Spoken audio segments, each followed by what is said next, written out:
Thank you for joining me today again. I remain your beloved Ekene. And I know and hope, and in fact, I am sure you are doing great.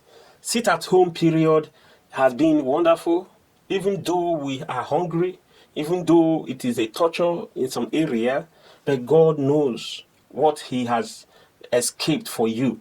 I bet you God is working on your behalf. Don't miss the lessons behind this sit at home. Stay put and trust Him. You will have testimonies. You will end up saying, now I know that this sit at home blessed me. That will be your testimony. And today our topic is called baseless fear. Baseless fear. Baseless fear is something that I chose for myself actually. But I know it will definitely bless you. Just stay with me and let's do it. A few minutes and we are through. Let's take a case study from the book of Genesis 12:10-20 about Abraham. Let me read it. Therefore, it shall come to pass, when the Egyptians shall see thee, that they shall say, this is his wife, and they will kill me, but they will save thee alive. You see, so this is what Abraham was trying to tell his wife, Sarah. Time will not permit me to read down, but I just want you to know the fear that gripped Abraham. Abraham, who had departed from his own father's house, he left by faith, remember? But now he is worried. Instead of him turning to God in prayer to know what to do or where to go, he was now on his way going to Egypt, even though he knew the danger ahead of him. Why? Because Egypt then was the capital city. America is not up to Egypt in comparison, because America, they are hungry now. They see beggars on the street in America. But I guess in Egypt, if you read some ancient books, you will know that Egypt then was far beyond comparison. So while entering Egypt, he became afraid again. He became seriously afraid. And he hatched a plan to protect himself. As he told his wife, let's stick to this plan. And the reason for his fear was that he might be killed. In fact, he didn't say he might be killed. He said he would be killed. Then, who would want to have his wife? Yes, because, nowadays, everybody think that people are looking for my wife, people are looking for my husband. Sometimes it's actually not what you think. It's actually your wife is looking for them or your husband is the one looking for them. So I'm not trying to bring, but I just want you to know that some of this baseless fear, it matters, especially among us, the children of God. So I'm trying to tell you that baseless fear is even with you that is looking at me. It is not far from you. Therefore, willingly gave his wife to save his life. Can you imagine? His fears were baseless. Because if you gave up your wife just to save your own life, it's absolutely wrong plan. He lied to receive favor in exchange for his wife.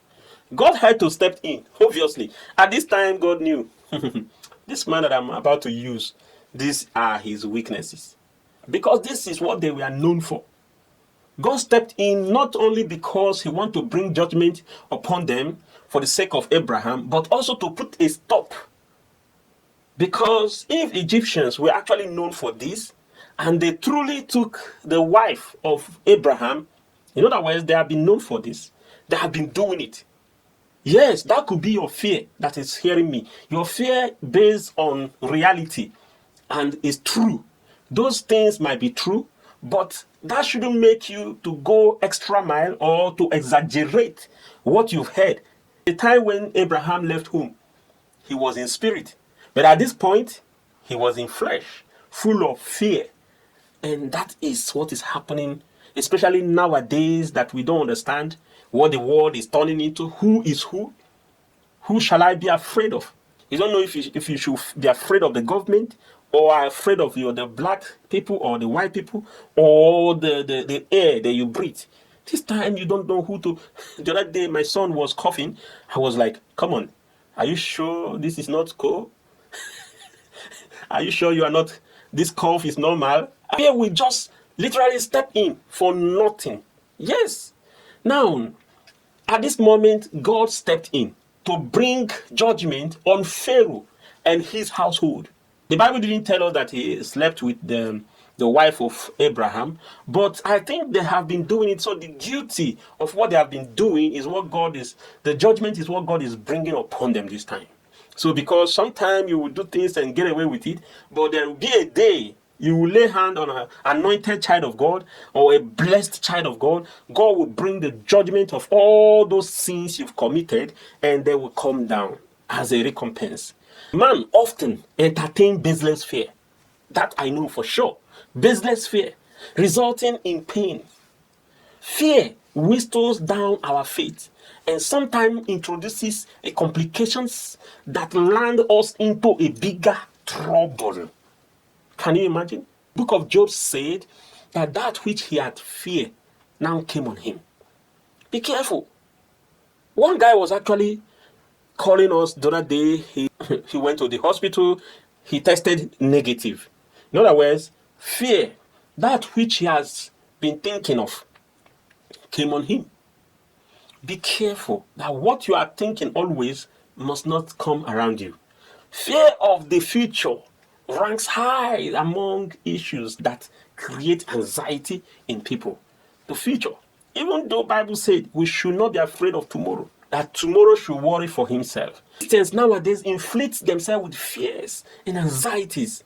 You see, depression, just for tomorrow. If you are apprehensive to any matter, commit it to the Lord in faith and leave it there. Don't go and take it. So go to God and we will pray. We will commit things in the hand of God, and we will still go back there and carry it even while we were going. The Bible says, cast all your burden on him, for he cares. You see, we cast our things and we pick it as we go. Abraham forgot the call on his life. And he also forgot that God could supply his needs in time of famine. That way to leave home. Don't you know you'll be hungry? Don't you know you will find yourself in a place where, boy, that faith he exhibited is not easy. Yes, it's not easy. He left home without faith. But all of a sudden, that faith went drown. And remember that you are beloved of God. Trust is only what you need. Trust him in time of lack, economic depression, distress, disencouragement, and even sickness. This is the most tough time that we can ever experience. Commit your worry, commit your fears into the hand of God.